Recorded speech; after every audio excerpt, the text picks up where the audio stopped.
Okay, next हमारे पास topic है decimal real numbers and their decimal expansions. Look at the decimal expansion of real numbers and see if we can use their expansion to distinguish between rational and irrational numbers। मतलब ये कि अब आपने real numbers की decimal expansion को देखना है और आपने बताना है कि मतलब आप रैशनल और इरेशनल नंबर्स को उनकी डेसिमल एक्सपेंशन से भी दे के बता सकते हो कि वो कौन से हैं, रैशनल हैं या इरेशनल हैं, राइट। तो सबसे पहले हम डिस्कस करेंगे decimal expansion of real numbers, of rational numbers. तो इसके लिए आपने तीन रैशनल नंबर्स लिए, 10/3, 7/8, 1/7। ये तमाम क्या है, रैशनल नंबर्स, क्योंकि हम इनको पी बाय क्यू की फॉर्म में लिख सकते हैं। Okay, find the decimal expansion of 10/3, 7/8 and 1/7। तो सबसे पहले ये वाला सॉल्यूशन है, ये किसका है, 10/3। जब आप ये जो 3 है ये हमारे पास क्या है, डिवाइजर, और 10 जो है ये हमारे पास क्या है, डिविडेंड। जब आप 3 को डिवाइड करते हो, जब आप 10 को डिवाइड करते हो 3 से, तो क्या होगा, 3 3 9, राइट। आपके पास रिमाइंडर क्या बचा, 1। अब आपके पास जो 3 है, जो डिवाइजर है वो बड़ा है रिमाइंडर से, तो आप एक पॉइंट लगाओगे, पॉइंट, और आप एक 0 नीचे आ जाएगा। तो अगेन 3 3 9, आपके पास फिर 10 में से 9, 1, रिमाइंडर क्या बचा, 1। फिर आप डिवाइड करोगे तो ये अगेन 9 आ जाएगा। तो एट द एंड आपके पास हर दफा जो रिमाइंडर है वो क्या बच रहा है, 1, और डिवाइजर क्या है आपके पास, 3, राइट। अब आप एक नेक्स्ट एग्जांपल देखो, 7/8। इधर हमारे पास 7 क्या है, डिविडेंड है, और 8 क्या है, डिवाइजर है। 8 जो है वो ग्रेटर देन डिविडेंड है, तो आप एक पॉइंट लगा लोगे। तो आप फिर इसको डिवाइड करोगे, 8 8 जा 64, आपके पास रिमाइंडर क्या बचा, 6।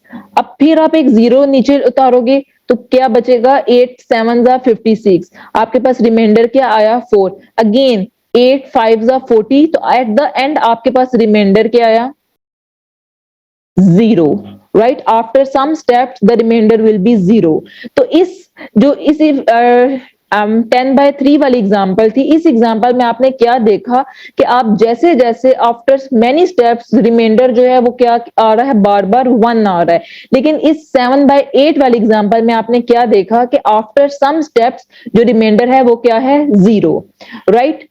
ओके, अब आप एक नेक्स्ट एग्जांपल देखो, ये हमारे पास क्या है, 1/7। 1 हमारे पास डिविडेंड है और 7 क्या है, डिवाइजर है। जब आप इसको डिवाइड करोगे, यहां आपके पास आपने 0 नीचे उतारा, तो 7 1 जा 7, आपके पास रिमाइंडर क्या बचा, 3। अगेन 0, तो 7 4 जा 28, आपके पास रिमाइंडर क्या बचा, 2। फिर आप एक 0 इधर लगाओगे, 7 2 जा 14, रिमाइंडर क्या बचा, 6। फिर 0 आप लेके आओगे तो 7 8 जा 56, आपके पास रिमाइंडर क्या बचेगा, 4। फिर आप एक 0 नीचे लेके आओगे तो आप फिर इसको डिवाइड करोगे, 7 5 जा 35, आपके पास रिमाइंडर क्या बचा, 5। अगेन 7 7 जा 49, एट द एंड आपके पास रिमाइंडर जो क्या बच रहा है, 1। अगेन आप एक और 0 नीचे उतारोगे तो 7 1 जा 7, फिर ये 3। इसका मतलब ये है कि जो 1 4 2 8 5 7 जो है ये क्या होंगे, रिपीट हो रहे होंगे। Again 1 4 2 5 8 this, right. ये जो रिमाइंडर्स हैं ये क्या होंगे, बार बार रिपीट हो रहे होंगे।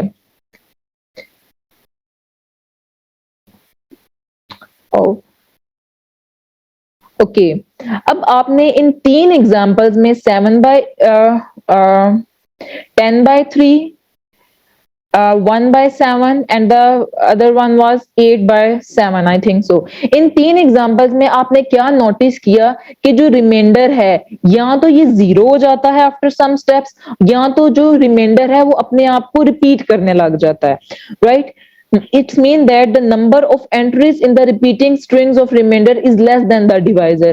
मतलब जो हमारे पास जो रिपीटिंग रिमाइंडर्स में जो वैल्यूज आ रही होती हैं वो क्या होती हैं, डिवाइजर से हमेशा छोटी होती हैं, राइट।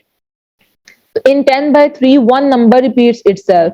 फॉर एग्जाम्पल जब आप 10 को 3 पे डिवाइड करते हो तो आपके पास हमेशा जो रिमाइंडर है वो 1 आ रहा होता है। मतलब ये, और जो हमारे पास अगेन जो कोशेंट होता है ये अपने आप को क्या कर रहा है, रिपीट कर रहा है। तो in 10 by 3 one number repeats itself and the divisor is 3. In 1 by 7 there are 6 entries, right? 3 2 6 5 6 4 5 1, 3 2 6 4 5 1, and at the end remainder is 1. So in the repeating strings of the remainders and the 7 is the divisor. Okay, if the remainders repeat, then we get a repeating block of digits in the quotient, right? For 10 by 3 in this 10 by 3 example, अगर आपके पास एक ही जो digit आ रहा हो reminder में 1 1 1 आ रहा है, तो ऐसे एग्जांपल में जो क्वोशंट है वो भी हमारे पास क्या हो रहा होगा, रिपीट हो रहा होगा, right? In 1 by 7 and we get the repeating block 1 4 2 5 8 7. और इस एग्जांपल में 1 by 7 वाले एग्जांपल में हमारे पास क्या है, जो क्वोशंट है ये भी अगेन रिपीट करेगा। तो हम क्या कहते हैं, हमने कंक्लूजन क्या निकाला कि on division of p by q दो चीजें हमारे पास आती हैं, या तो रिमाइंडर जीरो हो जाता है या रिमाइंडर कभी नहीं जीरो होता, और हम जो we get a repeating string of remainders, right? हम अगेन अगेन अगेन एक तरह का ये रिमाइंडर हमें मिल रहा होता है। ओके, तो let's look at each case separately. First case हमारे पास क्या है, when the remainder become zero. The remainder become zero in the example 7 by 8, right? इस एग्जांपल में हमारे पास रिमाइंडर क्या है, after some step, first second third step में हमारे पास रिमाइंडर क्या बच गया, जीरो, राइट? तो इसकी जो डेसिमल एक्सपेंशन होगी वो जस्ट 0.875, 3 डेसिमल प्लेसेस तक इसको सॉल्व करोगे तो आपके पास खत्म हो जाएगा आंसर, क्योंकि रिमाइंडर हमारे पास क्या आ गया, जीरो। अच्छा, अदर एग्जांपल जिनमें रिमाइंडर जीरो हो जाता है वो है 1 by 2। 1 को जब आप 2 पे डिवाइड करोगे तो आपके पास जस्ट 1 डेसिमल प्लेस में आंसर आएगा। जब आप 639 डिवाइडेड बाय 250 करोगे तो आपके पास 2.556। After this step the remainder will be zero. तो आपने क्या कंक्लूजन निकाला कि in all these cases the decimal expansion terminates और ends after a finite number of steps. मतलब ये कि इन कुछ स्टेप्स के बाद जो डेसिमल एक्सपेंशन है ये खत्म हो जाती है, इसके बाद हम उसको मजीद सॉल्व भी नहीं कर सकते, और ये एक कुछ स्टेप्स के बाद खत्म हो जाती है, मतलब कुछ स्टेप्स के बाद हमारा रिमाइंडर जो है वो जीरो हो जाता है। ये था हमारे पास केस 1। नेक्स्ट जो है वो हमारा केस 2 है। केस 2 क्या है, जिसमें रिमाइंडर जो है वो कभी भी जीरो नहीं होता, और इसकी एग्जांपल्स क्या है, 10 by 3 एंड 1 by 7, राइट? जो रिमाइंडर है वो अगेन 1 1 1 एवरी टाइम रिमाइंडर हमारे पास क्या आ रहा है, 1 आ रहा है, राइट? और जब आपके पास रिमाइंडर सेम आ रहा हो तो आपका जो क्वोशंट है वो रिपीट कर रहा होगा, every time it will be 3.3333 so on, right? The remainders repeat after a certain stage, forcing the decimal expansion to go on forever. मतलब ये non-stop 3 point after the decimal point it will be 33333 so on infinitely, right? और इसके अलावा हमारे पास जो next example है 1 by 7, इसमें भी आफ्टर सर्टेन स्टेप्स, इन स्टेप्स के बाद, इन तमाम स्टेप्स के बाद जो रिमाइंडर है अगेन 1 हो जाएगा, मतलब अगेन वो 1 इस इन तमाम नंबर्स को रिपीट करेगा, 1 4 2 8 5 7, राइट? तो आपने क्या कंक्लूजन निकाला कि decimal expansion of fractional numbers के कितने केसेस हैं, 2 चॉइसेस हैं, या क्या है, इधर दे आर टर्मिनेटिंग और नॉन टर्मिनेटिंग रिकरिंग, राइट? या तो क्या है वो टर्मिनेट हो जाते हैं, या तो क्या है वो टर्मिनेट नहीं होते लेकिन वो बार बार जो क्वोशंट है वो रिपीट कर रहे होते हैं। तो let's see what is terminating, when the remainder become zero after a finite number of steps. For example 3 by 8 1 by 2, remainder जो है वो जीरो हो जाता है और आपके पास क्वोशंट जो है वो फाइनाइट नंबर होता है, राइट? जिसकी एग्जांपल्स 3 by 8 और 1 by 2 थी। तो ये हमारे पास क्या होती है, टर्मिनेटिंग। नेक्स्ट है हमारे पास non terminating recurring, when the remainder never becomes zero, right? And repeats after a certain stages. For example, the example 1/7 और 2/11. Again the remainder क्या है, वो कभी भी जीरो नहीं होता, लेकिन आपके पास जो वो क्या कर रहा होता है, रिपीट कर रहा होता है। रिमाइंडर रिपीट करेगा तो आपके पास वही वैल्यू क्वोशंट में रिपीट आती जाएंगी। फॉर एग्जाम्पल 2/11, आपके पास रिमाइंडर क्या है, आपके पास जो क्वोशंट है वो रिपीट हो रहा है 8 1 8 1 8 1 एंड सो ऑन, राइट। तो हमारे पास क्या कंक्लूजन निकला, the decimal expansion of a rational number is either terminating or non-terminating, right? Decimal expansion जो real rational numbers की जो decimal expansion है वो या तो terminating है या वो non-terminating recurring है। इसका मतलब ये हुआ एक ऐसा नंबर जिसकी decimal expansion terminating है या non-terminating recurring है, वो नंबर क्या होगा, rational number, right? अब आप क्या कह सकते हैं, अब आप एक किसी भी नंबर की decimal expansion को देखकर रिकॉग्नाइज कर सकते हैं कि वो नंबर रैशनल है या इरेशनल। अगर उसकी डेसिमल एक्सपेंशन टर्मिनेटिंग है, it's mean after finite steps the remainder is zero, तो आप कह सकते हो कि ये नंबर क्या है, रैशनल है। और अगर आप कोई ऐसा नंबर, ऐसा डेसिमल नंबर देखते हो जिसकी डेसिमल एक्सपेंशन जो है वो नॉन टर्मिनेटिंग है, लेकिन जो decimal after the decimal points the numbers are repeating, तो आप क्या कह सकते हो, ये भी क्या होगा, rational number. Okay, next example is example 6. Show that 3.142678 is a rational number. In other words, express this number in the form P by Q, where P and Q are integers and Q is not equal to 0. हमारे पास number क्या है, 3.142678। अगर आप इसका point हटा दो, 3.142678, आपने point किस तरह हटाया, इस पॉइंट को हटा दो तो आप एक 1 आएगा। इस पॉइंट के बाद जितने नंबर्स हैं उनकी जगह आप डिनोमिनेटर में क्या करो, 0 प्लेस कर दो, 1 2 3 4 5 6, तो आपके पास क्या बना, 3142678 डिवाइडेड बाय 1 एंड 6 zeros। तो ये अगेन P बाय Q वाली फॉर्म आ गई, जो P है और Q वो इंटीजर्स है और Q जो है वो जीरो नहीं है। तो right, this is how you showed this number is a rational number.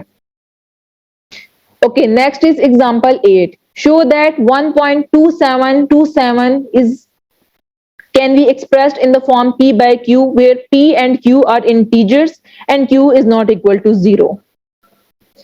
Okay आपने सपोज किया कि let this number 1.272727 is equal to x, right. तो आप देख सकते हो कि ये जो दो नंबर हैं 2727, ये दो नंबर्स हैं जो रिपीट हो रहे हैं। तो इसका मतलब ये हुआ, since two digits are repeating we can multiply x by 100। अगर एक नंबर रिपीट कर रहा होता तो आप किससे मल्टीप्लाई करते, 10 से। फॉर एग्जाम्पल अगर after the decimal point 3 numbers repeat कर रहे होते तो आप किससे मल्टीप्लाई करते, 1000 से, राइट। तो x इज इक्वल टू 1.2727। आपने क्या किया, since two numbers are repeating we will multiply both sides of equation with 100। तो ये क्या बन जाएगा, 100x इज इक्वल टू 127.2727। अब आप देखो जो 127 है ये किसके इक्वल है, 127 को आप इस तरह भी लिख सकते हो, 127 प्लस 1.2727, राइट। सो 1.2727 किसके इक्वल था, x के, राइट। तो अब 100x is equal to 126 plus 1.2727 को रिप्लेस कर सकते हो किससे, x से। अब ये x दूसरी साइड पे चला जाएगा, 100x minus x is equal to 126, ये बन जाएगा 99x 126, और x की जो आपके पास वैल्यू आएगी वो क्या होगी, 126 डिवाइडेड बाय 99। अब आप इसको सिंप्लीफाई करोगे तो आपके पास x जो आएगा वो 14/11 आएगा। अब आप 14/11 14 को जब 14/11 को डिवाइड करोगे तो आपके पास जो अगेन नंबर आएगा वो क्या होगा, 1 point like this, 14/11 is equal to 1.27 this number, right. So that's how you can be आप जो है 1.27 को किस तरह P by Q की फॉर्म में रिप्रेजेंट करते हो, राइट। अब आपने कंक्लूजन क्या निकाला कि जो प्रॉपर्टी आपने रैशनल नंबर्स के लिए एक्सप्लेन की थी, बताई थी, वही प्रॉपर्टी आप इर्रेशनल नंबर्स के लिए भी क्या कर सकते हो, बयान कर सकते हो। For example, the decimal expansion of irrational number is non terminating and non recurring. More over, मतलब ये कि अब decimal expansion of rational numbers irrational number is non terminating and non recurring. इसका मतलब ये हुआ कि एक ऐसा नंबर जिसकी डेसिमल एक्सपेंशन नॉन टर्मिनेटिंग या नॉन रिकरिंग है, आप कह सकते हो कि ये क्या है, इरेशनल नंबर। जैसा हमने रैशनल नंबर्स के लिए बताया था, अगर किसी नंबर की डेसिमल एक्सपेंशन टर्मिनेटिंग है या नॉन टर्मिनेटिंग रिकरिंग है, तो आप क्या कहते थे कि वो नंबर क्या है, rational number. So that's how we recognise rational और irrational number by their decimal expansion. So let's start with example 10. Find an irrational number between 1 by 7 and 2 by 7, right? Okay, जब आप 1/7 की डेसिमल एक्सपेंशन देखो, 1 को 7 पे divide करो, तो आपके पास जो डेसिमल एक्सपेंशन आती है वो है 0.142857। और ये जो नंबर है ये पूरे का पूरा ही क्या है, खुद को रिपीट कर रहा है। इसके अलावा जब आप डेसिमल एक्सपेंशन ऑफ 2/7 को इजीली कैलकुलेट करो, तो आपके पास 0.285714 आता है, जिसमें 0.285714 जो है ये नंबर क्या है, ये खुद को रिपीट कर रहा है। ओके, अब 1/7 और 2/7 के दरमियान हमने इरेशनल नंबर फाइंड करना है, राइट? तो अगर आप इनकी डेसिमल एक्सपेंशन से देखो तो आपको पता लगेगा कि ये जो दोनों नंबर्स हैं 1/7 और 2/7, इनकी जो डेसिमल एक्सपेंशन है वो क्या है, non terminating and non recurring, right? So आपको ऐसे रैशनल नंबर फाइंड करने हैं जो इसी तरह के नॉन टर्मिनेटिंग और नॉन रिकरिंग हो, इन बिटवीन 1/7 एंड 2/7। तो आप क्या करोगे, आप इनफाइनाइट नंबर जो है वो 0.1/7 और 2/7 के दरमियान फाइंड कर सकते हो। For example 0.150 1500, again 15000 and so on. इसी तरह other number is 0.210 2100 21000 and many more, right? So that's how you find the irrational numbers between the 1/7 and 2/7.